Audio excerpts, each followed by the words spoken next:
Y bueno, es momento también ahora de anunciar a nuestros auspiciantes, que sin ellos no sería posible este ciclo. Comenzamos con Chroma Technology. Fundada en 1991 como una compañía dirigida 100% por sus propios empleados, Chroma Technology es un fabricante líder de filtros ópticos de alta precisión con tecnología de revestimiento de capas finas.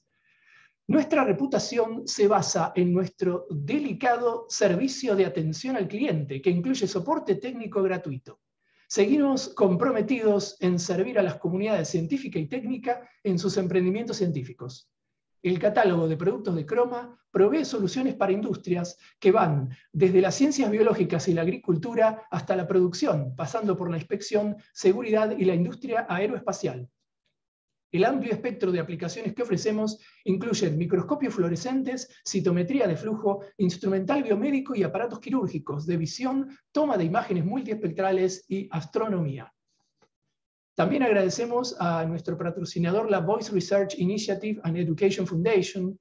Voice Astro provee educación online de astronomía, recursos para observatorios y experiencias de investigación para estudiantes, equipos de estudiantes y escuelas, para que aprendan cómo realizar observaciones, llevar a cabo experimentos y publicar sus resultados en revistas científicas como el Journal de la ABSO. Por favor, visiten su página web para interiorizarse acerca de su trabajo. Y ahora sí, vamos a dar paso a la presentación de hoy. La charla se titula Erupciones, apagones y variabilidad, la compleja e interesante vida de una joven estrella T Tauri.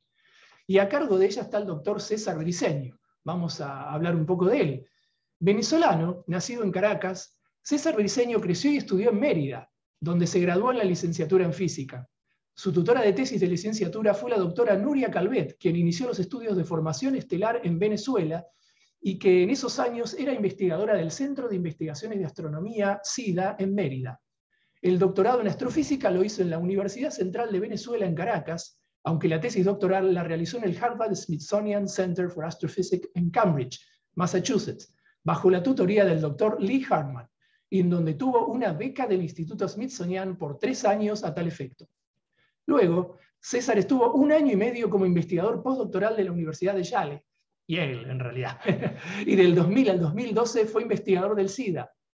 Desde 2013 es científico en el Observatorio Interamericano de Cerro Tololo en La Serena, Chile, parte del National Science Foundation's National Optical IR Astronomy Research Laboratory, NOIR-LAB, donde es el astrónomo a cargo del telescopio SOAR de 4 metros y miembro del equipo científico que prepara los telescopios de NOIR-LAB para hacer seguimiento a los millones de descubrimientos que saldrán del nuevo telescopio Vera Rubin en Chile. Bueno, sin más presentaciones, vamos entonces a ver y a escuchar esta interesante charla que nos va a dar el doctor César Briceño. Bueno, adelante, César. ¿Recuerda desmutearte? Sí. Hola, Ahí Sebastián. está. Ahí está, perfecto. Gracias. Déjame entonces pasar a compartir acá.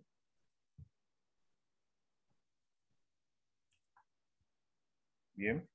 Sí, sí, todo bien, perfecto. ¿Todo bien? ¿Se Sí, ve y sí. se escucha? Ahora, en pantalla completa, a ver si funciona. ¿Está en pantalla? Ah, no está en pantalla No, completa. no, todavía no. Espérame,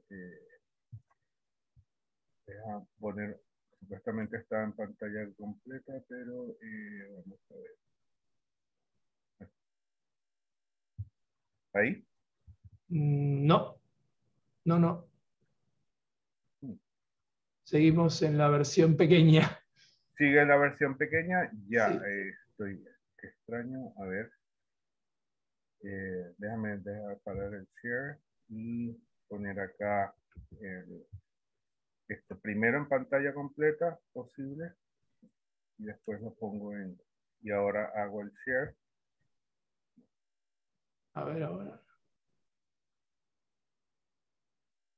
Ahí estoy, no estoy compartiendo, ¿no? No, todavía no. Ok.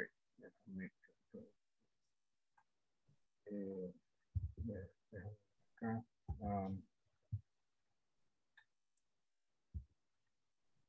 Y ahora vamos a compartir.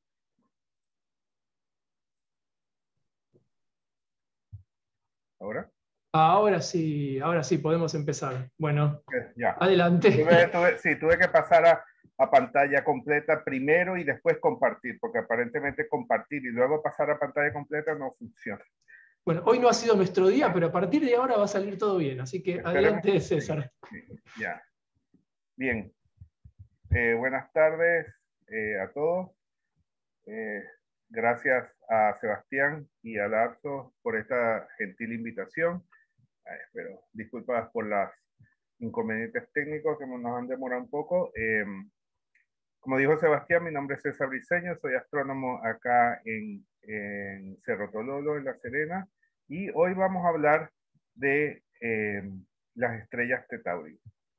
Estrellas variables que sufren erupciones, apagones y que son unos interesantísimos objetos y los cuales he estado estudiando básicamente la mayor parte de mi carrera o casi toda mi carrera profesional. Bien, ¿pero qué son las estrellas T Tauri? Bien, las estrellas T Tauri son simplemente estrellas jóvenes, muy, muy jóvenes, algunas de menos de 1 millón de años y las que están un poco más evolucionadas, quizá 15 millones de años, puede ser que 20, pero más o menos entre ese rango. Son estrellas que más o menos tienen la masa del Sol o menos masivas que el Sol, incluso puede ser hasta apenas 1/10 de la masa del Sol, pero son más o menos estrellas de este rango de masa, con objetos poco, no muy masivos, y son como una versión súper joven del Sol. De hecho, el Sol, durante su evolución temprana, cuando recién se formó el Sol y el sistema solar, el Sol fue una T Tauri.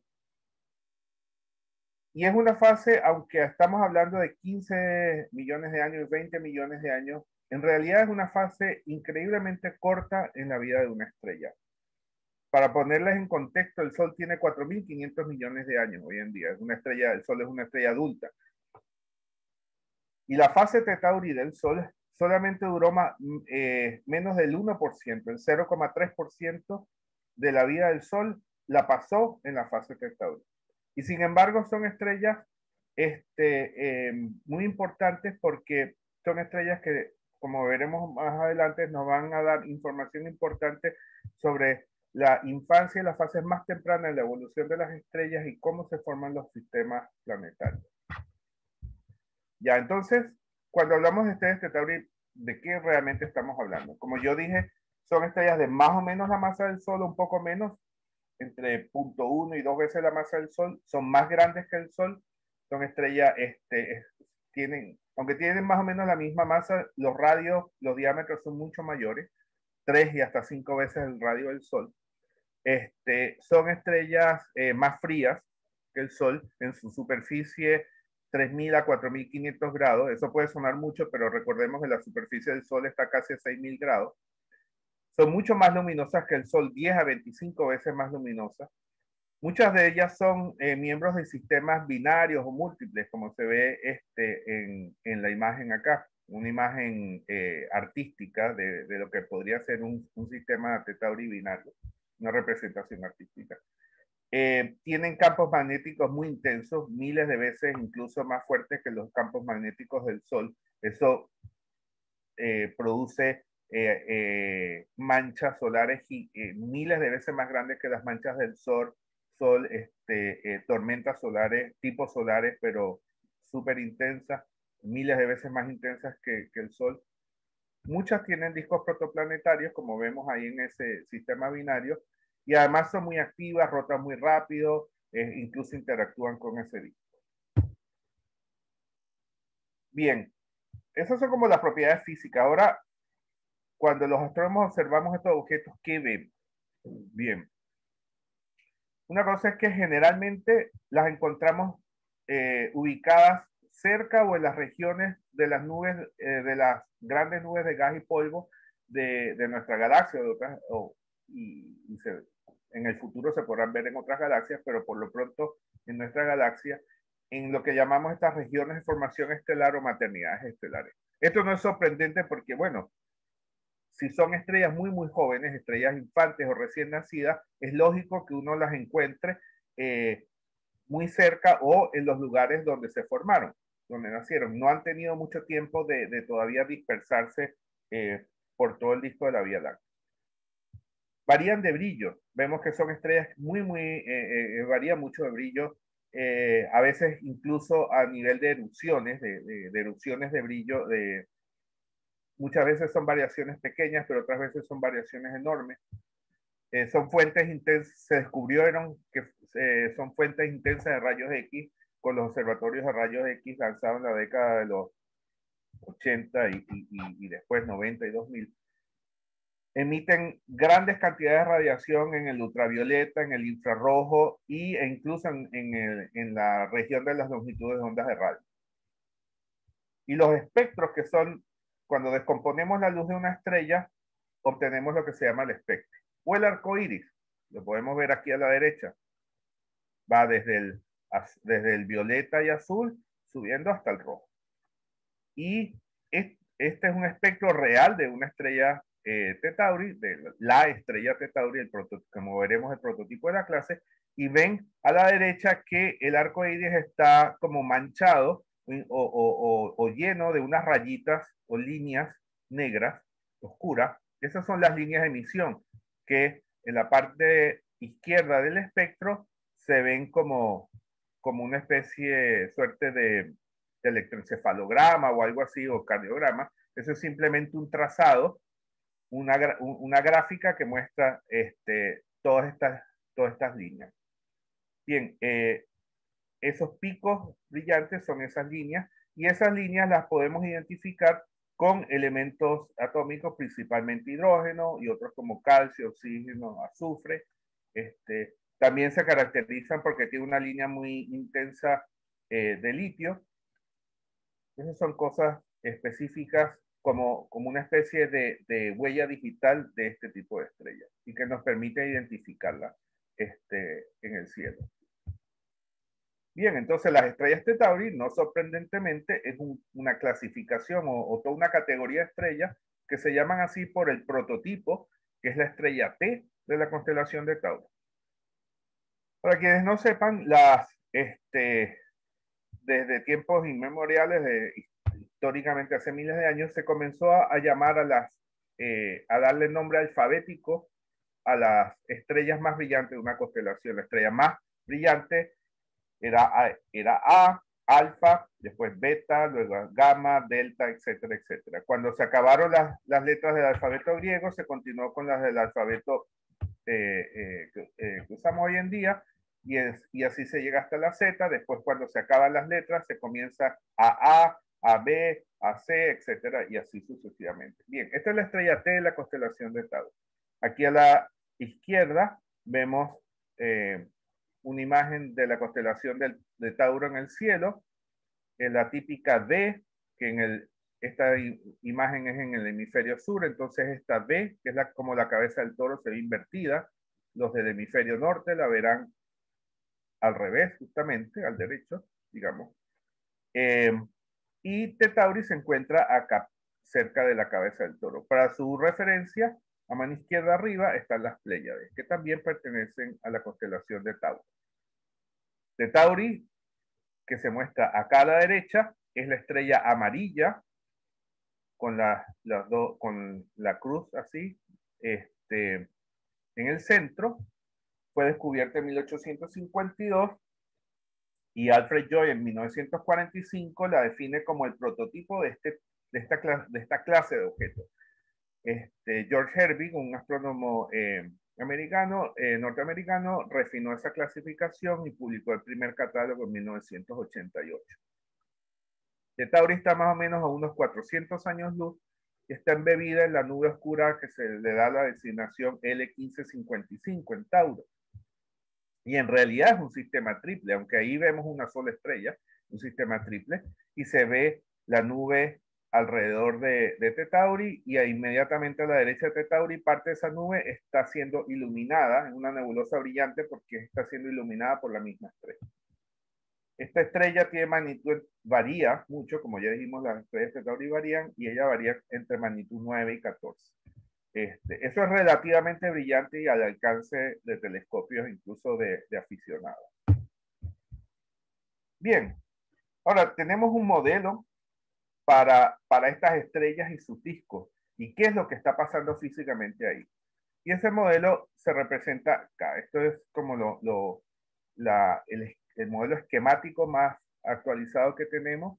Aquí a la izquierda tenemos esta bolita, que es la estrella, en el centro, que estaría en el centro, rodeada a la derecha por el disco de gas y polvo. Y estos arcos amarillos es material del disco que al llegar a una cierta distancia de la estrella, ese material se evapora porque ya hay demasiado, las temperaturas son demasiado altas, se evapora y se vuelve gas, que ese gas es canalizado por líneas de campo magnético, que son estas líneas rojas, y a través de esas líneas el material fluye y cae a la estrella y produce, cuando impacta la superficie de la estrella, produce unos choques muy calientes, unas regiones muy calientes, que si uno imagina este material cayendo simétricamente a lo largo de toda la estrella, genera estas zonas de choque caliente azules, estas dos franjitas que se ven arriba y abajo. Posiblemente es mucho más complicado que esta imagen simplística, pero más o menos este es el modelo esquemático. El disco está lleno de partículas de gas, pero es mayormente polvo, de gas y polvo. El polvo es quizás el 1% y el 99% es gas. Y esta estrella está emitiendo enormes ráfagas, también está produciendo jets de material que expulsa hacia arriba, hacia abajo. Esto es un escenario bien complicado. Hay representaciones artísticas de este modelo y las vemos acá, muy bonitas. A mano izquierda vemos el disco en su fase más primigenia. El disco es muy denso, grueso, poco evolucionado. A medida que la estrella va evolucionando, el disco se va asentando, el material del disco se va compactando en el plano ecuatorial, y el disco se va haciendo más delgado, más como una panqueca muy, muy delgada, como una tortilla mexicana, así más o menos, y aún hay jets y la estrella está en el centro. A medida que pasan los años, millones de años, el disco sigue,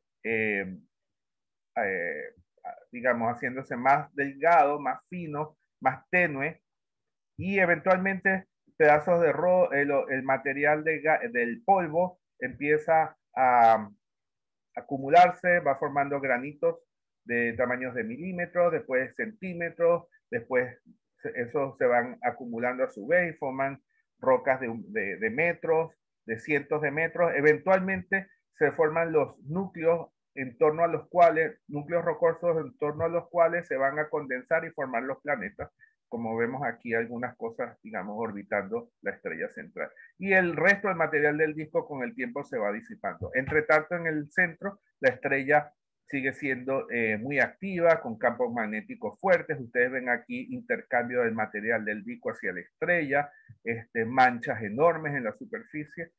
Todo un escenario muy, muy interesante sucediendo. Ahora, bien, ¿qué observaciones realmente tenemos para respaldar estas representaciones artísticas o estos modelos esquemáticos?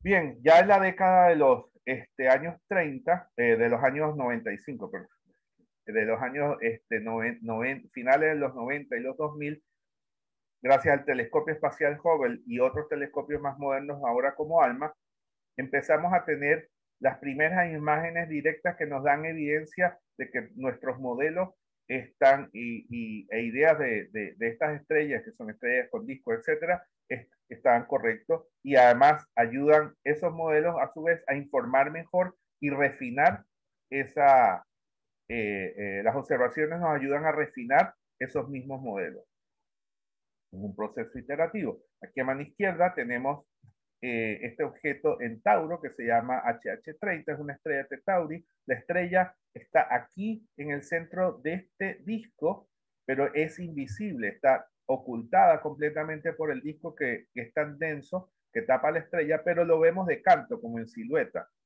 Estas dos concavidades, arriba y abajo, es luz de la estrella central que está dispersada por el material del disco y que forma como un reflejo arriba y abajo. Y en naranja, ustedes ven el jet que dispara fuertemente hacia arriba, pero también ven el jet, el contrajet que sale hacia abajo.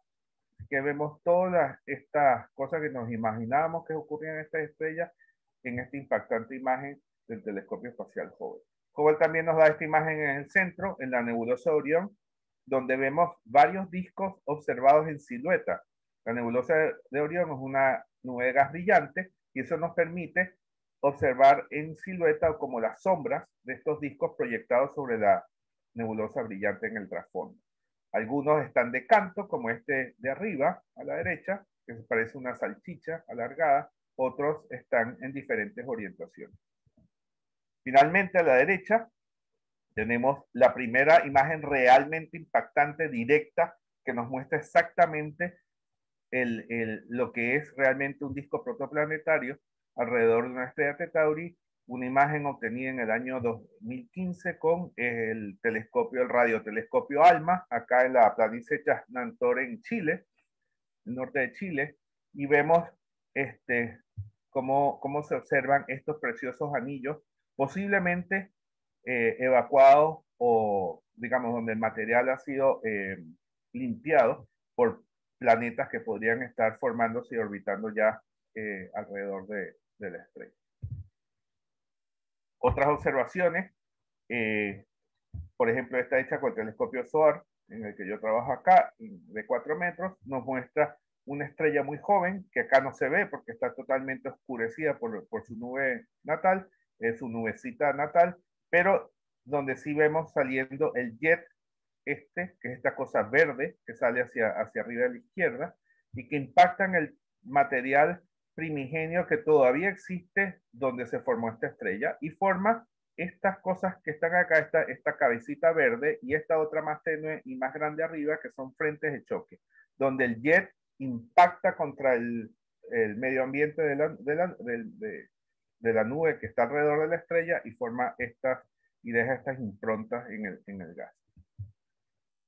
Este objeto está como unos 1470 años luz en la constelación Vela.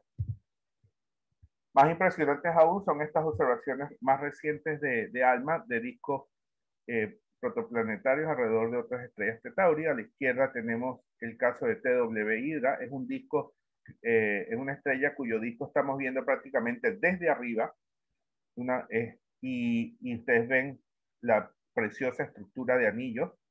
Y cuando hacemos zoom en el centro, ven este anillo brillante, una cavidad interna en el centro de la estrella y hay evidencia, como se puede observar acá, de que hay intercambio efectivamente de material del disco hacia la estrella. Esto realmente es sorprendente y, digamos, una imagen preciosa. La escala de esto, para que tengan una idea, este anillo, la parte más brillante interna del anillo, está como a una unidad astronómica de la estrella en el centro. Es decir, de la estrella a la parte interna del anillo, más o menos la misma distancia que del Sol a la Tierra. Y aquí a la derecha tenemos la primera imagen jamás obtenida de una estrella joven, otro Tauri, con su pequeño planeta que está dentro de la cavidad del disco protoplanetario, pero además ese planetita tiene a su vez un disquito pequeño alrededor, un disco protoplanetario, no protoestelar, sino protoplanetario. Y es la estrella PDC-70 en la constelación de Centauros Lupo. Entre la estrella y ese planetita hay una distancia más o menos parecida a la distancia entre el Sol y Neptuno. Así que estos son sistemas que tienen escalas parecidas a las escalas del sistema solar. Así que estos son sistemas planetarios en formación, evidencia de cómo posiblemente era el sistema solar en su fase primigenia. Bien. Ahora, una estrella T Tauri aunque ella es una estrella tipo solar infante, en su primera fase evolutiva, a su vez, digamos, esa fase, aunque sea corta, tiene su proceso. Y comienza con el colapso del material de la nube para formar la estrella, un objeto caliente en el centro que termina siendo la estrella. Eventualmente, ese colapso forma no solo la estrella, sino un disco alrededor, y eso es producto de la rotación inicial del material. Esa estructura de estrella y disco está todavía rodeada por mucho material alrededor que sigue cayendo ya no directamente a la estrella, sino al disco, y del disco pasa a la estrella. Y luego en esta fase se producen estos enormes jets disparados hacia arriba y hacia abajo de la estrella, como ya hemos visto. Digamos, 1 millón, 2 millones de años después, el material alrededor del disco ya mayormente se ha disipado. Lo que nos queda es la T Tauri que conocemos como T Tauri clásica, que es simplemente una estrella en el centro con un disco. Ese disco está alimentando material a la estrella, etcétera, pero ya no hay material, mucho o casi nada de material cayendo de afuera hacia el disco. Y finalmente, quizá unos millones de años después, ya terminamos con lo que es una estrella T Tauri débil, que se llama. Son estrellas que básicamente ya no tienen disco. Lo que le queda es posiblemente un sistema planetario en su infancia recién formado alrededor. Esto quizás es como lucía el sistema solar en sus primeros 20 millones de años, 30 millones de años. Bien. Aquí tenía 2 peliculitas bonitas que obviamente no funcionaron. Ya. Ahora, ¿dónde viven las estrellas T Tauri? Bien, las estrellas T Tauri, como ya mencionamos, al ser joven se encuentran predominantemente dentro o cerca de los grandes complejos de nubes oscuras, que son lo que conocemos como las grandes maternidades estelares de nuestra galaxia. Por lo menos las más jóvenes, como T Tauri misma, por ejemplo, está asociada con mucho material y gas alrededor. Sin embargo, las más evolucionadas, como estas WTTS, las Weak Light Tauri, están las que ya han perdido disco, etcétera, que tienen edades de más de 5 millones de años o por ahí. Ya para esa etapa es muy probable, la más de las veces, las nubes de gas y polvo donde estas estrellas se formaron ya desaparecieron, ya se disiparon. Así que no las vas a encontrar asociadas a gas y polvo, aunque son relativamente jóvenes, son, digamos, no bebés, son adolescentes, por así decirlo. Ya no están necesariamente en las zonas más densas de las maternidades estelares. Y a veces eso hace que sean más difíciles de encontrar e identificar, porque están como mezcladas con el restante de las estrellas de campo. Bien, las maternidades de la Vía Láctea están en esa franja que es la galaxia, y que con suerte, si podemos algún día ir al campo, una zona bien lejos de la ciudad, donde el cielo sea muy oscuro y esté bien, una noche despejada, podemos mirar al cielo y vamos a ver, sobre todo en esta época del año, estamos hablando de mayo a agosto, estas enormes franjas de la Vía Láctea pasando sobre nosotros. Y ahí es el plano de la galaxia, y ahí es donde están básicamente todas las maternidades estelares que forman estrellas. Ahí está Tauro, ahí está Cefeo, en el centro de la galaxia está Sagitario, luego tenemos Ofiuco, Lupo, Corona Austral, Camaleón y Orión, que en este caso lo vemos acá a la derecha. Esta es una imagen de todo el cielo tomada, creada por el satélite espacial Gaia. Ahora, las maternidades estelares no solamente son, obviamente, sujetos importantes de investigación para entender la formación de las estrellas y la vida de las estrellas T Tauri, sino además son objetos súper lindos para fotografiar. Y por eso son el objeto frecuente del astrofotógrafo aficionado, porque justamente esta colección y combinación de regiones de nubes oscuras con nubes brillantes, calentadas por estrellas calientes o estrellas jóvenes, crean unas imágenes muy, muy bonitas, como se ven acá. Por ejemplo, a la izquierda tenemos la nebulosa IC 2944 en la constelación del Centauro. ¿Ya? Si uno se fija bien, en medio de la nebulosa brillante hay algunas manchitas negras, que son nubecitas oscuras pequeñas. A la derecha está la famosa nebulosa de la cabeza del caballo, donde ven una nube oscura que por pura casualidad se siluetea contra el trasfondo de una nebulosa brillante y forma esta imagen, esta silueta de una cabeza de caballo. Esta está en la constelación, como les dije, de Orión. Estas son dos imágenes que tomé básicamente acá del patio de mi casa, un telescopio pequeño y cámaras digitales. Y son imágenes que miles de aficionados en todo el mundo toman de muchas regiones similares del cielo, muchas de esas mucho más bonitas que esta. Bien. Pero bueno, esto es una charla LAPSO, y LAPSO trata de estrellas, del estudio de estrellas variables. Y las T-Tauri son, como ya mencioné antes, estrellas que varían de brillo.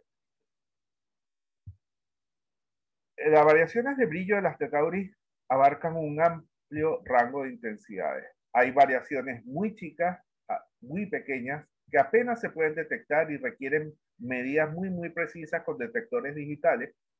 Estamos hablando de décimas de magnitud o hasta menos, hasta variaciones de brillo que hacen que la estrella varíe 100, 200 veces, aumente 100, 200 veces de brillo, que se detectan fácilmente, incluso a simple vista, usando un telescopio. Y si uno conoce la estrella y conoce el campo, como sucede con muchos aficionados que monitorean estas estrellas, se van a dar cuenta que en el curso de varias noches o semanas, la estrella ha aumentado significativamente de brillo.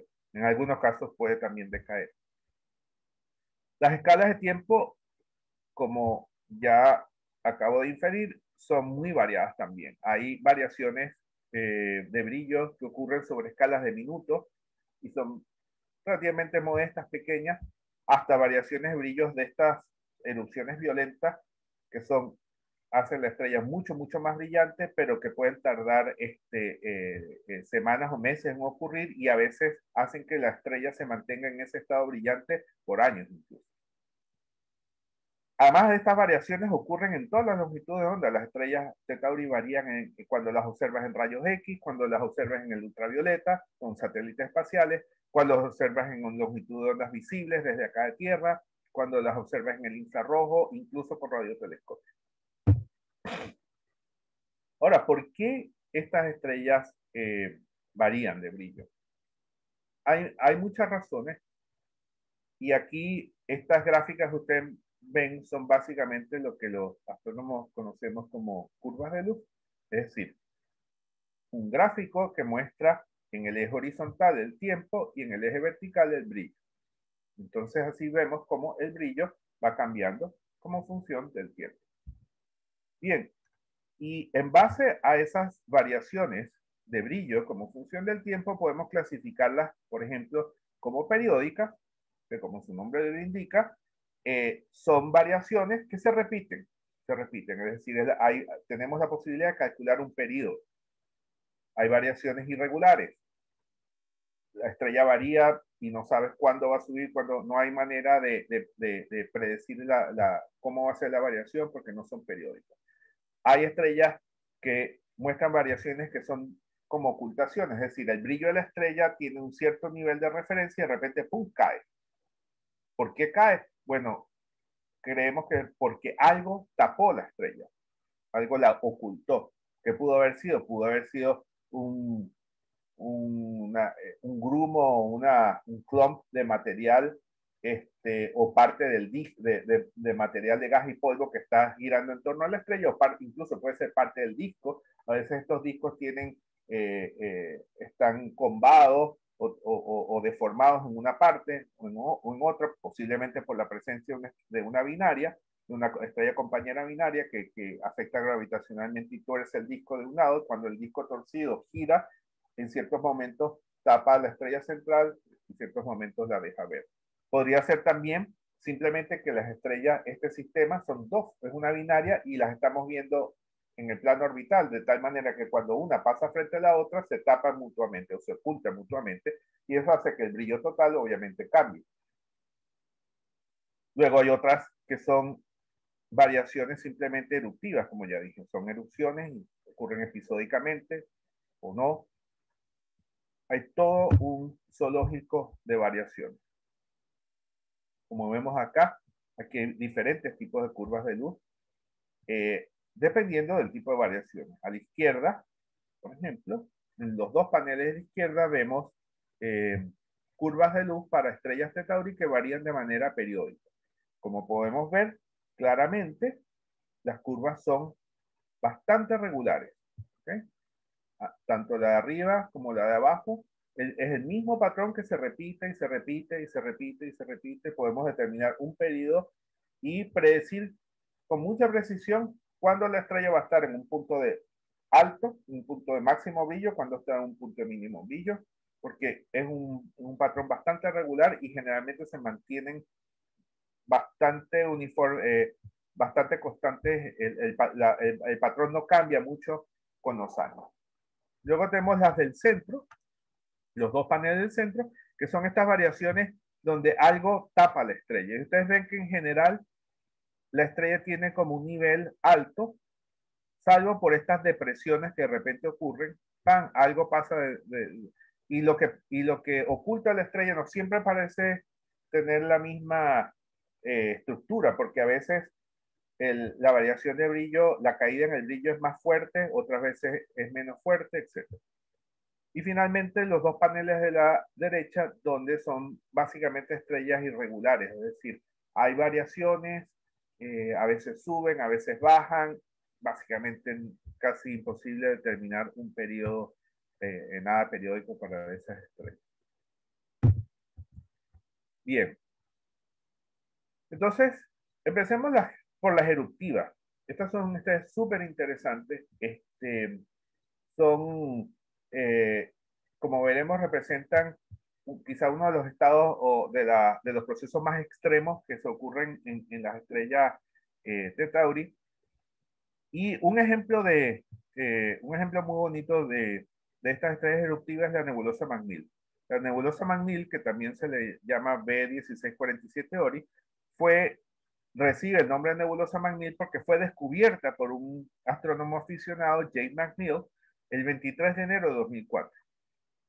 Jay le gustaba observar Orión y se dio cuenta que de repente había una parte de Orión donde apareció un objeto que no existía antes. Y eso lo vemos acá en el panel de la izquierda. Si se fijan bien, en la foto de la izquierda, tomada en 1950, en el centro básicamente no hay nada. Y en la foto de la derecha, tomada el 26 de febrero de 2004 con un telescopio en el Observatorio Nacional de Venezuela, se ve este objeto que está acá, esta especie de nebulosidad. Esa es la nebulosa McNeil. Jay McNeil la descubrió unas semanas antes y nosotros en Venezuela nos dimos cuenta que teníamos datos, que justamente habíamos estado monitoreando esa zona y teníamos datos de ese objeto. Y pudimos reconstruir la curva de luz, es decir, reconstruir el proceso de aumento de brillo, de aumento de brillo de esa nebulosa. Y lo ven aquí a la derecha. La nebulosa aquí, en los puntos de izquierda, los circulitos abiertos, tiene un nivel muy, muy bajo, casi apenas detectable, y de repente subió violentamente de brillo entre finales del 2003 y justo en las primeras semanas, en enero de 2004, sube de brillo y llega a su máximo más o menos en febrero de 2004, y luego se mantuvo por un tiempo más o menos hasta el 2005, el 2005 al 2006 comienza otra vez a bajar de brillo y llega casi a su nivel anterior. Es decir, todo este proceso de cambio tardó un lapso de 2 años. Acá en esta imagen vemos un timelapse hecho con los datos que obtuvimos nosotros en el observatorio en Venezuela de la erupción de la nebulosa McNeil. ¿Okay? Como van viendo, ahí están las fechas. Comienza el 24 de octubre de 2003, 27 de octubre de 2003, casi no hay nada. En noviembre, ahí comenzó ya el cambio, diciembre, finales de diciembre, 8 de enero del 2004, ya estaba casi en su máximo brillo. Y entonces, no solamente gracias a que teníamos estos datos, podemos descubrir que aunque J. McNeill descubre la nebulosa en enero de 2004, nos dimos cuenta que el aumento de brillo comenzó realmente mucho antes que eso. ¿Qué creemos que pasó ahí? ¿Por qué esta estrella T-Tauri tuvo un aumento tan grande de brillo? Ese aumento de brillo fue de un factor más o menos de 40 veces. Aumentó 40 veces el brillo en cuestión de unas semanas. ¿Por qué? Bueno, lo que creemos que pasó es que en 2003, cuando estaba en su estado base, era una estrella T-Tauri rodeada por un disco, aquí como se ve acá a la izquierda, a la derecha se ve una imagen de cómo estaba, una foto real de cómo estaba esa zona en ese entonces. De repente, el disco comienza a acumula tanto material y tanto material y tanto material que de repente no puede aguantar más y tiene que botar todo eso violentamente a la estrella, ¿okay? Porque por alguna razón se produjo alguna inestabilidad en el disco que no permite, que de repente empezó a frenar el intercambio de material del disco hacia la estrella. El disco seguía recibiendo material, pero no lo podía transferir a la estrella de una manera eficiente. Esa acumulación de material llega a un límite y cuando ese límite se rebasa, se produce la transferencia violenta de todo ese material acumulado a la estrella central. Eso produce tanto calor y libera tanta energía que de repente esa liberación de energía es miles de veces más brillante que la estrella misma y produce esa erupción de brillo que fue tan grande que ustedes en la foto de arriba, ustedes ven el puntico de abajo en el cono, se ve la estrellita realmente y arriba es simplemente toda la nebulosa que fue iluminada por este abrillantamiento de la estrella McNeil. Entonces, digamos, esos son eventos raros, pero son muy, muy interesantes cuando los podemos capturar. Luego están las otras que, como les hemos dicho, les he mencionado antes, son las estrellas periódicas. Por ejemplo, las T-Tauri débiles, las Weak Line T-Tauri Star, las que ya no tienen disco. Y aquí vemos una representación artística de cómo sería una Weak Line T-Tauri Star a la izquierda. Y a medida que va pasando el tiempo, el campo magnético de la estrella va decayendo, la estrella se va como asentando en su comportamiento. A medida que va pasando a ser adulta, deja de ser infante y adolescente, su actividad comienza a decaer y se vuelve una estrella más tranquila, más sedentaria, hasta que llega a ser como la de la derecha, como es el Sol. Sea como sea, cuando la estrella va girando, todas estas manchas en la superficie producen variaciones que son bastante periódicas, porque depende del periodo de rotación de la estrella, y producen curvas de luz como la que vemos acá. Para esta estrella T-Tauri, B987 Tau, y esta estrella tiene un periodo de rotación de 1,5 días. Rota muy, muy rápido, mucho más rápido el Sol. El Sol tarda 26 días en rotar sobre su propio eje. Esta estrella rota en 1,5 días. Y tiene esta curva que es bastante periódica. Luego, como decíamos, están las irregulares, las T-Tauri clásicas, estrellas que están en una fase más temprana, una WTTS, tienen su disco alrededor. Este disco, como ya vimos en el caso de la McNeil, está transfiriendo material, salvo que ocurra una inestabilidad de esas y una erupción bajo condiciones normales, esa transferencia está ocurriendo todo el tiempo hacia la estrella central. La estrella central, igual que una Theta Tauri clásica, débil, perdón, una WTTS, igual tiene manchas, tiene campo magnético intenso. Entonces, las variaciones producidas por la transferencia de material del disco, por la misma estrella central, todo eso se suma y da un patrón súper complicado que no tiene como ningún periodo o repetición clara, y producen este tipo de curva de luz que vemos acá. Esta estrella es magnitud 12 también, perfectamente asequible a telescopios aficionados. La que vimos antes, B987 todavía más brillante, magnitud 9. Entonces son estrellas que son perfectamente factibles de ser estudiadas por telescopios, con telescopios aficionados. Bien, luego estamos hablando de las estrellas cuyas variaciones de brillo se producen por ocultaciones. Ocultaciones, como vemos a la izquierda, puede ser por material del disco que está alrededor y cuando pasa frente a la estrella tapa parte o toda la estrella. Ese material se puede incrementar con el tiempo, incluso en algunas fases, porque, por ejemplo, si hay asteroides que están colisionando uno con otro, crean grandes nubes de polvo y estas nubes de polvo pueden tapar esta parte de la estrella cuando todo este material en el disco está rotando y pasa frente a la estrella. Luego a la derecha tenemos otra posible causa de ocultación cuando un planeta de los que se están formando alrededor de la estrella de Tauri pasa frente a la estrella. Estas variaciones son mucho más pequeñitas, muy difíciles de detectar, pero es una de las técnicas principales que ha llevado a la detección de exoplanetas alrededor de muchas estrellas. No Theta Tauri, ya estrellas adultas, pero es una técnica muy usada hoy en día para detectar exoplanetas. Ocultaciones también pueden ocurrir por una compañera binaria, es decir, nuestra estrella Theta Tauri en realidad no es una, son dos, girando una alrededor de la otra. Y cuando una estrella pasa frente a la otra, se oculta mutuamente. Entonces, como vemos acá a la derecha, cuando vemos las dos estrellas, en el primer panelcito, es cuando tenemos el máximo brillo del sistema.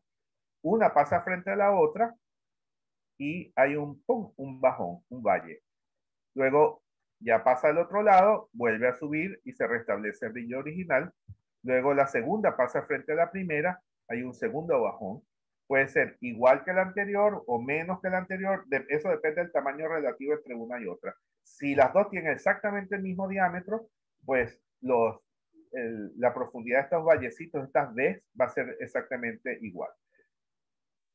Y luego esa estrella pasa del otro lado, volvemos al estado original de la curva y así se vuelve a repetir todo el ciclo. Ya. Entonces, ¿para qué estudiar la variabilidad de las estrellas Theta Tauri? Bueno, el estudio de la variabilidad de estrellas Theta Tauri es una herramienta tremendamente poderosa para entender, como ya vimos, los procesos físicos que producen esas variaciones. Estudiando la forma de la curva de luz, el rango de intensidad de la variación, la escala de tiempo sobre la cual esa variación ocurre. Incluso podemos comparar cómo es la curva de luz, es decir, cómo son las variaciones de brillo de la estrella en diferentes filtros, lo que quiere decir en diferentes longitudes de onda. Cómo la misma estrella varía cuando la observo con un filtro azul, cuando lo observo con un filtro rojo, cuando lo observo con un filtro verde. Esa diferencia las puedo interpretar como debidas a uno u otro procesos físicos en la estrella. Entonces, son herramientas importantes para entender qué es lo que está pasando con estas estrellas, con los discos de la rodean, en las casos de las que tienen discos, para incluso detectar si estas estrellas son binarias o no son binarias, si es una, son dos la que hay en el sistema, etc. Luego, la fase Theta Tauri, como vimos, es una fase tremendamente corta en la vida de las estrellas. Todas las estrellas, como el Sol, pasan por su fase Theta Tauri. En otras palabras, todas las estrellas Theta Tauri que están en la galaxia en este momento, dentro de 1.000 millones de años, van a ser estrellas como el Sol.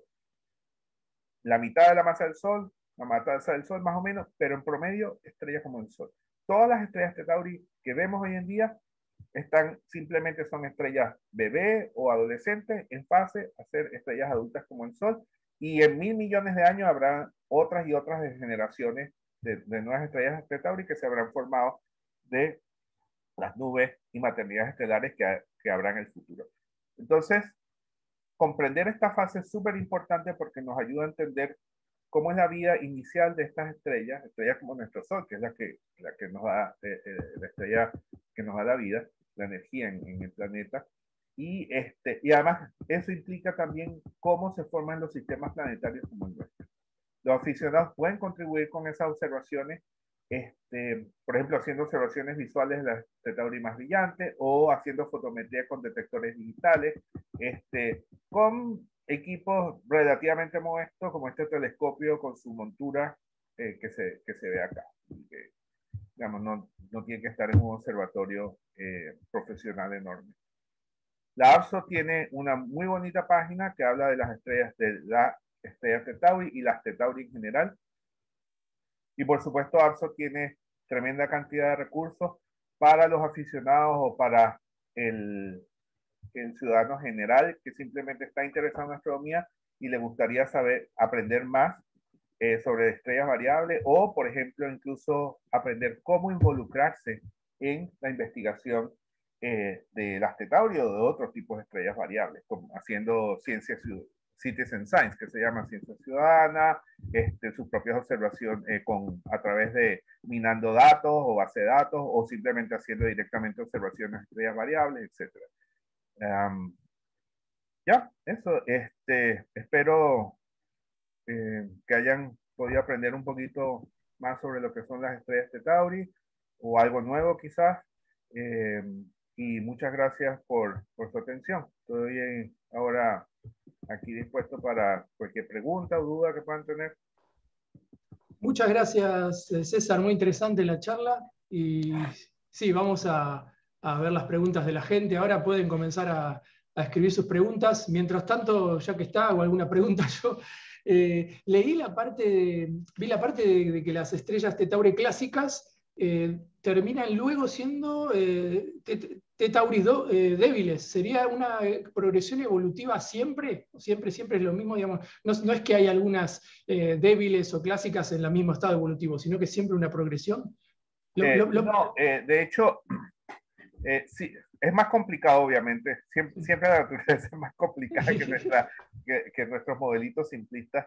Pero en la realidad lo que va a pasar es que si tú vas a una región de formación estelar, vas a Orión, vas a Tauro, a Perseo, qué sé yo, cualquiera de estas maternidades estelares, y miras todas las estrellas de Tauri que hay, haces un censo de todas las estrellas de Tauri que hay, vas a encontrar que coexisten Tauris clásicas con Tauris débiles. Entonces, tú dices, ya, pero ¿cómo es esto si supone que una evoluciona a la otra? Ya, lo que pasa es lo siguiente. Mientras más joven es la región, es decir, si tú vas a una región que en promedio tiene como 1 millón de años, tú vas a ver que casi todas las Tauri son clásicas, pero puede haber algunas weak. Ahora vamos a una región de 3 millones de años, ya para esta edad más o menos la mitad son clásicas y la mitad son weak. ¿Ya? Una región de 5 millones de años.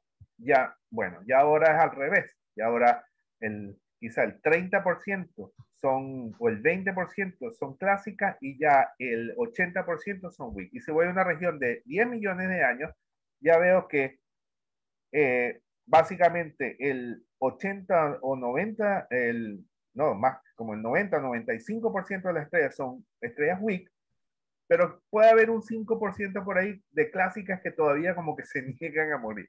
Entonces, ¿por qué puede ocurrir eso? Bueno, porque aunque efectivamente en términos generales o globales de la población hay un proceso evolutivo de la fase de tener disco a ir perdiendo los discos y eso está comprobado y lo hemos comprobado estudiando Orión y otras regiones, que a medida que tú vas a regiones cada vez más viejas, entre comillas, más evolucionadas, la cantidad o la proporción de estrellas con disco va cayendo, eso no quiere decir que en una región muy joven yo no pueda conseguir una WTTS o en una región vieja yo pueda conseguir alguna que otra clásica. ¿Por qué? Porque también influyen las condiciones iniciales en las cuales cada estrellita se forma. Por ejemplo, puede ocurrir que aunque tenga una región muy joven de 1.000.000 de años, algunas de las estrellas que se formaron son pares, se formaron en pares binarios muy cercanos. Y un problema de los pares binarios muy cercanos es que te hace muy difícil que los discos sobrevivan mucho tiempo, porque las dos estrellitas están muy cerca y se están fastidiando, o se interactúan mucho entre ellas, y eso perturba los discos individuales de cada una y los hace que sean más chicos de entrada. No las deja tener discos más grandes porque están demasiado cerca. Entonces, si tuvieran los discos más grandes, se chocarían, se solaparían. Eso no puede ocurrir. Entonces, sus discos son más chicos de entrada. Ese sistema, esa estrellita binaria, de entrada parte como con un handicap que tiene discos más chicos, y como esos discos son más chicos, se disipan más rápido.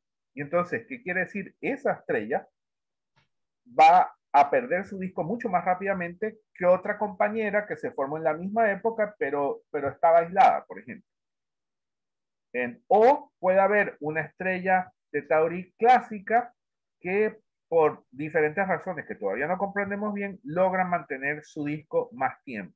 Pero, de nuevo, son casos como extremos, o sea, son casos más raros. Y por eso consigues muy pocas de esas a edades avanzadas, así como consigues pocas estrellas WIC a edades muy tempranas. Ah, muy bien, se entiende, sí. Lo preguntaba más que nada porque me ha pasado al estar con el catálogo BCX, que estamos clasificando estrellas y tratando de actualizarlo, de ver que algunas, por ejemplo, en algunas fuentes figuran como clásicas y en otras como débiles. Eso por un tema quizás de que la emisión puede ser variable, quizás, y entonces en algún momento se la detectó como clásica y en otro como débil. Por supuesto, también hay errores de clasificación. Eso siempre pasa. Pasa en biología, nos pasa a nosotros. Alguien viene y te clasificó un animalito como un insecto como no sé qué y resulta que era otra cosa. Bueno, pasa con las estrellas también. A veces el problema de estas estrellas, que como bien lo has dicho, son variables. Entonces a veces incluso sus espectros varían y la clasificación de la estrella, si es clásica o si es WIC, es una clasificación basada principalmente en el espectro de la estrella.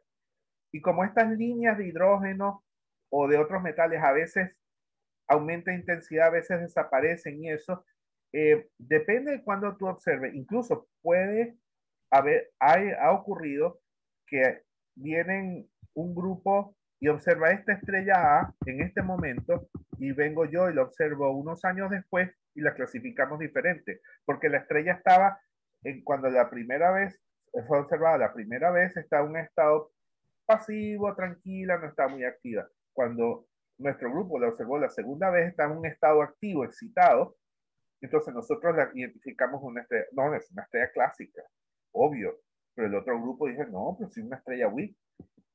Eso Claro, también pasa. Una estrella de Tauri puede pasar de una clase a la otra, dependiendo de su estado de actividad. Y eso complica obviamente las cosas. claro, me hace acordar a las estrellas BE, que a veces están sin disco y son estrellas BE tranquilas, y a veces cuando tienen el disco, eyectan el disco, son BE, cambia el espectro y Claro. cambia la clasificación. Algo Exacto. similar, claro. Bueno, muy, muy claro. Bueno, vamos con las preguntas de la gente. Yogesh Chavan nos pregunta, bueno, ya que estamos en la presentación, él le pregunta específicamente por la diapositiva 8, así que quizá podemos ir a la 8 para ver de qué era. Nos dice, ¿por qué ocurrió el chorro de color naranja debido a su gas circundante o a cualquier otra razón? Pregunta más que nada. Él se está refiriendo a esta HH30. HH30, ahí. Sí. Ya. En este caso, ¿por qué se produce el jet? El jet es básicamente gas de la estrella que está siendo expulsado en las direcciones de los polos a altas velocidades. ¿Okay? Y cuando se expulsa a altas velocidades, las partículas del gas interactúan con el medio circundante y entonces logran emitir luz. ¿Sí? Y básicamente emiten luz en ciertas longitudes de onda, no en todas las longitudes de onda, en ciertas longitudes de onda. Y por eso para observarlo hay que poner ciertos filtros especiales para hacerlo. En este caso, esta emisión se produce principalmente en las líneas de azufre en emisión de azufre.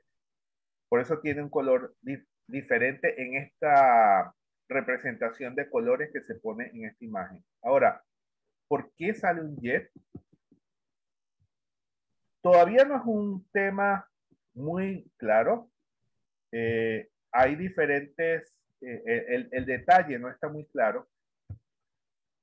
Sabemos que por los campos magnéticos, es decir, los campos magnéticos son muy, muy intensos. Si tú ves acá en el diagrama de Tauri, en esta zona, pero son más débiles en los polos, ¿ya? Entonces, cuando el material cae acá y se produce una especie de interacción con la estrella, parte del material puede caer acá, pero parte del material que cae acá también se puede volver a regresar por estas líneas de campo. Si se regresara por estas líneas de campo acá, volvería a caer al disco. Pero hay algunas líneas de campo magnético que están como abiertas, como ves estas dos que están acá. Es decir, como que están, si imagínate unos alambres finos que están ahí abiertos, no están conectados con ninguna otra parte, están abiertos. Pero además, imagínate ahora que esto está dando vuelta. Todo esto, la estrella está rotando, está dando vuelta. Entonces, estos alambres girando ahora, así producen una especie de cono magnético. Y creemos que ese cono magnético es lo que actúa como conducto para regular la salida de material en esa dirección. Esa es más o menos en líneas generales la idea que tenemos de cómo se producen estos jets.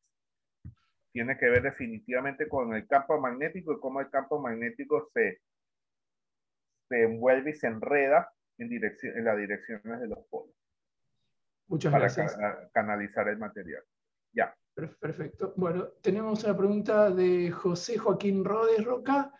Nos dice, ¿las curvas de luz mostradas son del visible, infrarrojo o qué longitud de onda? ¿Se puede asociar la emisión de rayos X al disco de acreción inicial? ¿Hay estudios combinados visible, infrarrojo, rayos X?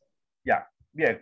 La primera parte, sí, todas estas curvas de luz que mostré son del visible, ¿ya? Porque bueno, es lo que más, con lo que más conectamos la mayoría de los observadores, de los aficionados, pero uno puede hacer curvas de luz en el infrarrojo o en rayos X.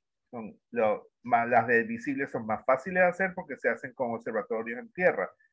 Curvas de luz en rayos X o en ultravioleta necesitan telescopios espaciales. Es más difícil hacerlo, hay mucha competición por ese tiempo y rara vez, muy pocos investigadores o proyectos reciben tiempo suficiente en estos telescopios espaciales para poder monitorear un objeto largo tiempo para construir curvas de luz extensas. Pero sí existen curvas de luz en rayos X, en otras longitudes de onda. La otra parte de su pregunta era que si se pueden combinar, digamos, los diferentes estudios en diferentes longitudes de onda. Sí, se pueden combinar, obviamente. Hay estudios muy importantes, multilongitud de onda, trabajos publicados, que combinan datos, por ejemplo, del telescopio espacial en el ultravioleta, con datos del telescopio Chandra en rayos X, y datos visibles tomados de telescopios observatorios en tierra, y datos infrarrojos, por ejemplo, algunos desde tierra y otros del telescopio espacial Spitzer, por ejemplo, que bueno, ya no está funcionando, ahora será el telescopio espacial Webb. Genial. Bueno, Patrick Cabana nos pregunta, ¿son tan interesantes las estrellas T Tauri para la espectroscopía como para la fotometría? Sí, definitivamente. Yo me he enfocado acá por cuestión de simplicidad y por la naturaleza de la charla que es para la APSO en la parte de variabilidad fotométrica. Pero eh, pero la espectroscopía es un área de muchísimo interés y que produce incluso más información, puede producir más información sobre las propiedades físicas de la estrella, incluso que la fotometría. Para muchas cosas, realmente necesitamos espectros. Por ejemplo, si queremos saber exactamente cuál es la temperatura efectiva de la superficie de la estrella, necesitamos espectros. Si queremos saber qué elementos están presentes en la estrella y en qué intensidad, necesitamos espectros. Así que incluso hoy en día no solamente se toman espectros para caracterizar la estrella, sino además hacen series de tiempo, es decir, se toman espectros en diferentes momentos a lo largo de días o semanas o meses o como se pueda, para caracterizar cómo varía, por ejemplo, la columna de gas hidrógeno que cae del disco hacia la estrella como función del tiempo. Y eso te lo puede decir si analizas cómo varía el espectro como función del tiempo. Genial. Bueno, es un buen momento para también pasar el aviso de que la APSO hace un par de años ya lanzó su base de datos espectroscópica y ahora también estamos recibiendo observaciones espectrales. Si bien quizás estrellas muy débiles son muy difíciles para el aficionado, pero las estrellas más brillantes es posible contribuir también a la APSO mandando espectros. Así que nuestra coordinadora de webinars, Lauren Harrington, es coordinadora también de la sección de espectroscopía y tiene charlas públicas para asesorar a los nuevos observadores, así que eso también ténganlo en cuenta. Si quieren pasarse a ese mundo de la espectroscopía, también tienen el apoyo de APSO. Así que Sí, eso también. efectivamente, hace unos años, hace una década o más, era impensable que un astrónomo aficionado pudiera hacer espectroscopía. Simplemente la instrumentación estaba fuera de alcance, no había manera. Pero hoy en día, con el advenimiento de las nuevas cámaras CMOS, que han bajado de precio, e incluso espectrógrafos compactos y pequeños, que igual, digamos, no cuestan nada, pero igual pueden ser asequibles para algunos aficionados. La espectroscopía por aficionados ya empieza a ser un área activa. Genial. Miguel Aznar Carbó pregunta, ¿las protoestrellas de masa sobre 2 o 3 masas solares terminan como T Tauri? ¿Se han encontrado estrellas con comportamiento T Tauri de mayor masa? Claro. Sí, obviamente, ¿qué pasa con las estrellas? Porque hay estrellas mucho más masivas que el Sol, claramente. ¿De dónde salen? Bien, las estrellas más masivas que las estrellas de Tauri son las que conocemos como básicamente estrellas Herbig A, E, B, E. ¿Ya? A y B por los tipos espectrales A y B. Yo no lo dije acá, pero los tipos espectrales de las estrellas de Tauri van entre M a las más tempranas son como F, más o menos. O sea, las M son las más frías, más tardías y de menos masa. Las F, tipo F, son las más calientes y más masivas, las de 2 masas solares más o menos. De ahí para arriba entramos en el rango de las estrellas tipo A y las estrellas tipo B. Esas son estrellas muy jóvenes, esas estrellas Herbig, estrellas de Herbig, el mismo Herbig que estudió las Tauri, es tipo A y tipo B, son la contrapartida masiva de las estrellas Tauri. Esas estrellas van a dar origen a estrellas de 4 a 6 masas solares, más o menos. ¿Okay? Y las estrellas Herbig A, E, B, E, algunas de ellas tienen disco, otras no tienen disco. La mayoría tienen disco, los campos magnéticos son menos intensos que la de las estrellas T Tauri y su evolución es aún más rápida. A medida que, mientras más masiva es la estrella, más rápido evoluciona en general. Y por supuesto en su fase infante todavía más rápido. Así que las estrellas Hörbiger EBE todavía, su fase de Hörbiger EBE es todavía más corta que la fase T Tauri. Una estrella no pasa por una estrella de esa masa, de unas varias masas solares, no pasa por la fase Hörbiger EBE más que quizá un par de millones de años o 5 millones de años o algo así. Pero efectivamente sí hay y están bastante estudiadas. Si me preguntan por todavía más masivo, bueno, por encima de eso, básicamente, las estrellas mucho más masivas de esos nacen adultas, aunque eso parezca una contradicción, pero nacen adultas. ¿Qué quiere decir eso? Que son tan masivas que cuando la estrella no ha terminado la parte externa de colapsar y ya en el centro está quemando hidrógeno, haciendo fusión de hidrógeno como su fuente primaria de energía. Y para los astrónomos definimos una estrella adulta como aquella estrella, como el momento en que una estrella comienza a fusionar hidrógeno en el centro como su fuente principal de energía. ¿Qué quiere decir eso? Me van a decir, ya va, pero entonces, ¿cómo las estrellas T Tauri no fusionan hidrógeno en el centro? No, las estrellas T Tauri todavía no fusionan hidrógeno en el centro. ¿Y cómo brillan? Ah, ya, interesante. Ese brillo, el brillo de las estrellas T Tauri viene simplemente de toda la energía de su contracción gravitacional. Esas estrellas nacieron grandes y se están haciendo cada vez más chicas, más chicas, más chicas, hasta llegar al tamaño del Sol. Y ese proceso de llevarlas de lo grandes que son al tamaño del Sol, eso es lo que le da la energía para brillar. Cuando lleguen al tamaño del Sol, van a tener la energía suficiente en el centro para fusionar hidrógeno y ahí comienza su vida útil. Cuando comienza su vida útil, ya que estamos en eso, se produce un cambio de brillo cuando comienza, digamos, a fusionar hidrógeno en el núcleo. ¿Se ve algo desde fuera o ya no se nota? Sorprendentemente no.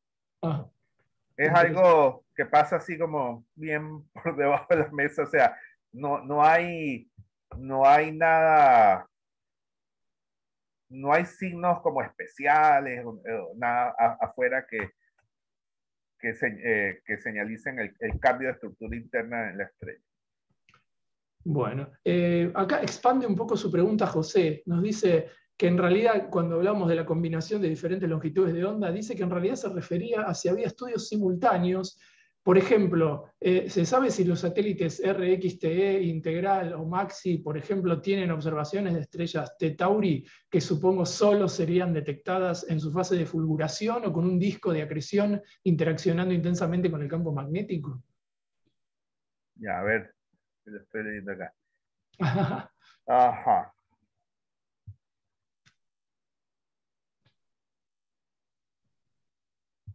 Mira, en realidad, ahí no sé si hay observaciones con Integral o estos satélites.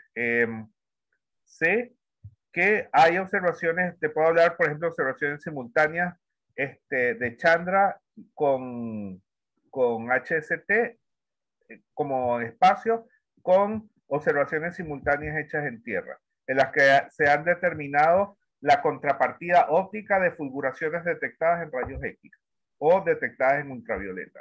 Y se ha podido además, eso ha permitido determinar no solo cómo es la intensidad de la fulguración en el rayos X y comparada con el óptico, o si existe una contrapartida óptica, sino además si las escalas temporales, las escalas de tiempo son iguales.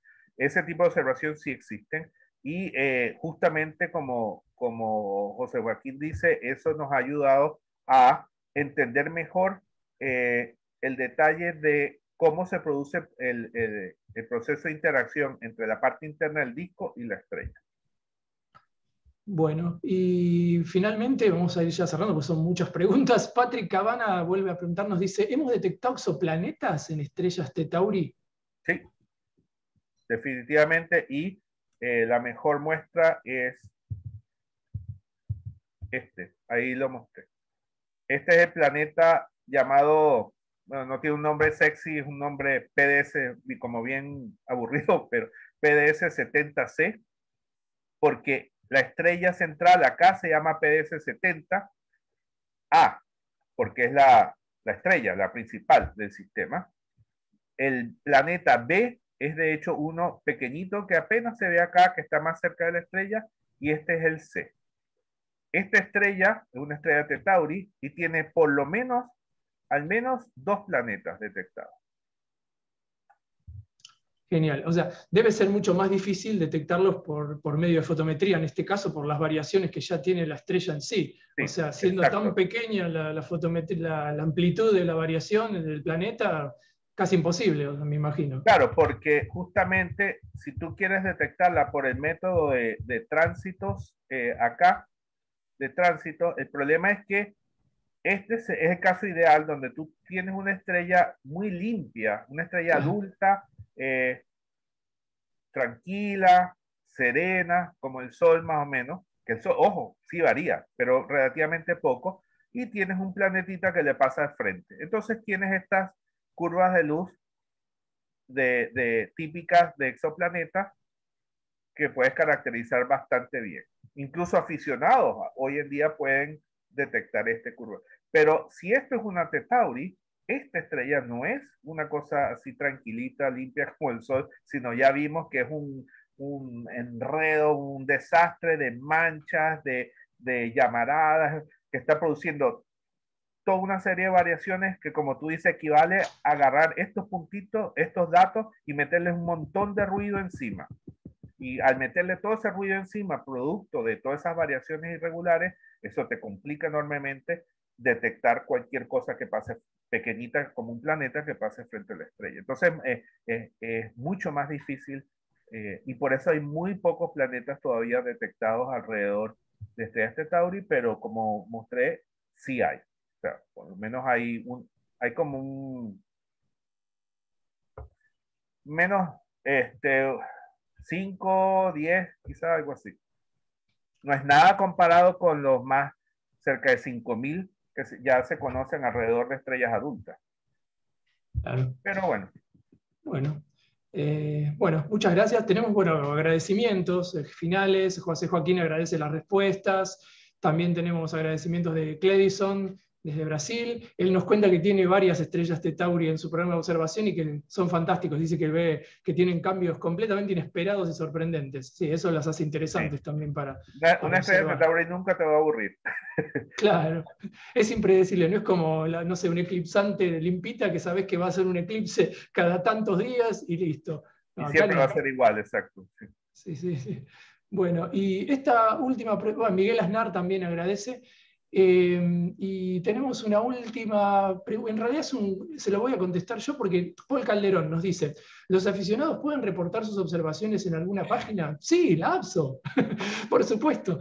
¿O existen campañas para los aficionados? O sea, quizás él se refiere más a si se reportan a algún lugar específico de estrellas T Tauri, porque nosotros en la APSO damos la bienvenida a todo tipo de observación de cualquier tipo de estrella, y este es un caso. O sea, así que Paul, puedes tranquilamente reportar tus observaciones de estrellas de Tauri a la base de datos de la APSO.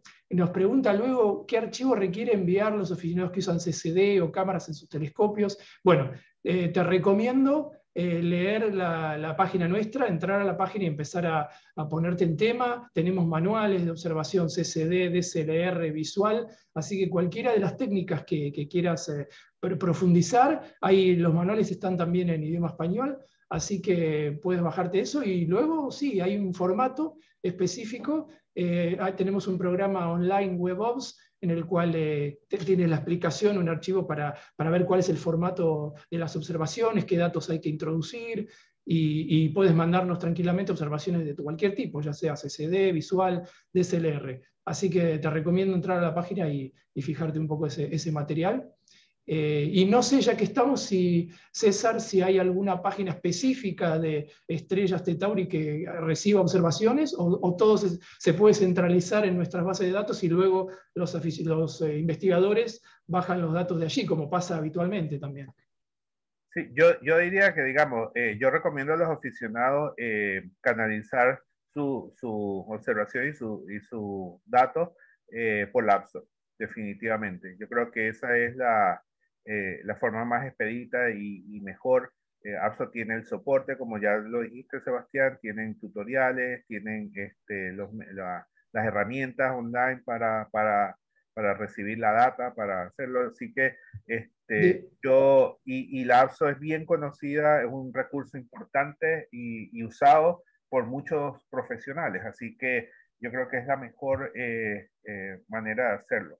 De hecho, tenemos varias campañas de YSO, bueno, objetos estelares jóvenes en este momento, de varias estrellas T Tauri, de varios profesionales, y justamente eso, así es como funciona, que ellos nos solicitan las campañas de observación, nosotros se las presentamos al público y los observadores luego nos mandan los datos y los investigadores recopilan los datos de lo que nos ha mandado la gente. Y justamente hay varias en este momento de estrellas T Tauri, así que puedes entrar, Paul, a la lista de campañas. En nuestra página puedes llegar hasta allí y en la lista de campañas están las últimas campañas que están activas en este momento, así que incluso puedes comenzar a participar observando varias de estas estrellas.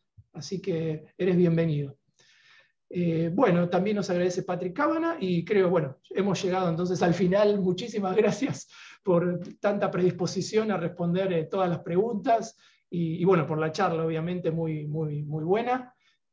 Así que, bueno, muchas gracias, César. Ya, muchas gracias a ti, Sebastián, a la APSO nuevamente. Muchas gracias a todos los participantes, a todos los que nos estuvieron escuchando, los que hicieron preguntas. Me encanta la participación. Yo siempre súper dispuesto a responder sus inquietudes y todo eso. Así que yo creo que fue una experiencia bien agradable, bien interesante. Este intercambio fue entretenido. Gracias. Muchas gracias. Bueno, vamos entonces cerrando la edición de hoy. Primero que nada, les recuerdo que cuando termine la transmisión van a recibir una encuesta para que nos puedan responder o hacer sugerencias acerca de qué les pareció la charla y el ciclo en general, y eso nos va a servir para mejorar a futuro o ver qué es lo que ustedes quieren de nuestro ciclo. Bueno, muchas gracias entonces nuevamente al doctor César Briceño y vamos a agradecer a nuestros auspiciantes. Chroma Technology, fundada en 1991 como una compañía dirigida 100% por sus propios empleados, Chroma Technology es un fabricante líder de filtros ópticos de alta precisión con tecnología de revestimiento de capas finas. Nuestra reputación se basa en nuestro dedicado servicio de atención al cliente, que incluye soporte técnico gratuito. Seguimos comprometidos en servir a las comunidades científica y técnica en sus emprendimientos científicos. El catálogo de productos de Chroma provee soluciones para industrias que van desde las ciencias biológicas y la agricultura hasta la producción, pasando por la inspección, seguridad y la industria aeroespacial. El amplio espectro de aplicaciones que ofrecemos incluyen microscopios fluorescentes, citometría de flujo, instrumental biomédico y aparatos quirúrgicos de visión, toma de imágenes multiespectrales y astronomía. También agradecemos a nuestro patrocinador, la Voice Research Initiative and Education Foundation.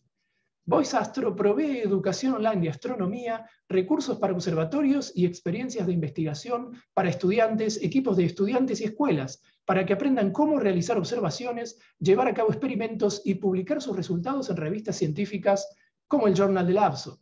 Por favor, visiten su página web para interiorizarse acerca de su trabajo. Y si quieren saber más acerca de estrellas variables, pueden también entrar a la página de la APSO y van a poder encontrar mucha más información. Y nuevamente les recordamos que pueden convertirse en miembros, tienen en pantalla la dirección para hacerlo, pueden ayudarnos también donando, cualquier cantidad es bienvenida, y ahí tienen los precios de la membresía, $85 al año miembro pleno, descuentos para profesores, estudiantes y personas de ingresos bajos, $40 al año, y para países en vías de desarrollo, $25 al año, lo cual incluye a toda América Latina. Pueden también seguirnos en nuestras redes sociales, Instagram, Facebook, Twitter y YouTube. Este video va a estar en YouTube y tenemos todas las charlas anteriores, las 6 anteriores de Las Estrellas a tu Alcance, disponibles en nuestro canal de YouTube si es que no pudieron verlas en su momento. Así que por favor suscríbanse a nuestro canal. Y para el mes que viene, no se vayan sin saber que el mes que viene vamos a tener una charla muy interesante acerca de Eta Carinae, una estrella masiva, realmente muy, pero muy interesante, impredecible, y todo el mundo está esperando que algún día explote como supernova y poder verlo en nuestra propia vida humana. El 13 de agosto, el doctor Eduardo Fernández Lajús nos va a estar entonces hablando de Eta Carina. Así que por favor, agréguense a ese webinar, van a estar recibiendo el mail ya dentro de un par de semanas, 3 semanas, así que los esperamos allí. Y también les recuerdo que si se hacen miembros del ABSO van a poder ser parte de la audiencia de Superstar Astronomers, nuestro ciclo de superestrellas, y este mes, el 23 de julio, Michelle Thaler nos va a hablar de las estrellas variables más extremas, en este caso los púlsares, y nos va a contar detalles de la misión NICER de la NASA. También tenemos los primeros sábados de cada mes nuestros talleres How To, los How To Hours, y son una especie de talleres acerca de diferentes temas de observación, más práctica, digamos, que teoría. Y van a ver este 6 de agosto, vamos a tener a Christine Larsen, todavía no tenemos definido el tema, pero ya van a ir recibiendo los mails acerca de esta nueva charla que va a haber el 6 de agosto. Esto es para el público en general, y estas dos son en idioma inglés. Bueno, dicho todo esto, les agradecemos por haber estado nuevamente, y los esperamos entonces el mes que viene. Muchas gracias y hasta la próxima.